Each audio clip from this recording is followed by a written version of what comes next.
Hello guys जय जगन्नाथ। पूर्व video आपण मैंने जानी सारे मु कुआडे गोटे बाहरी तो सकाल सकाल एमती रेडी होकि मु पलि आसली। तो आम एमती बस पहुँची गलु फाइनाली भुवनेश्वर रे पहुँच सारा बेलू बहुत ही भोक लगुला।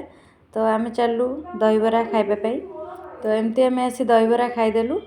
यहाँ देखो बहुत ही टेस्ट होता दहीबरा। तो दहीबरा खाई सारी आम आसी पहुँची गलु आम लक्ष्यस्थल।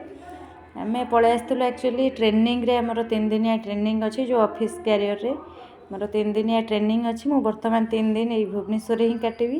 तो बहुत ही भल होता ये प्लेसटा। तो बहुत मन को शांति भी लगुला।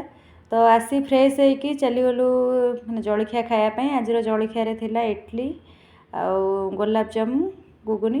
तापर आम जा क्लास आरंभ होगा। क्लास मझे पलि आसला स्नैक्स ताको खाई पुणी आम लगिगलु क्लास करिवारे।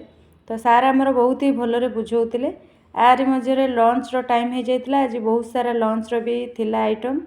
तो आम लंच कर सारा पुणी आसी ट्रेनिंग नौलु। पुणी पलि आसला स्नैक्स आउ चा ताकू खाई सारा पुणी ट्रेनिंग नेलु। फाइनाली आमर 5टा 5:30 ट्रेनिंग खत्म है। आम खाई पी रूम को आसी रेस्ट नेलु। तो काली कौन हो वीडियो कंटिन्यू करूँ जानीपर। मो वीडियो आपको केमती लगुच निहाती कमेंट करूँ। सब्सक्राइब करूँ लाइक करूँ। रही जय जगन्नाथ। Thank you.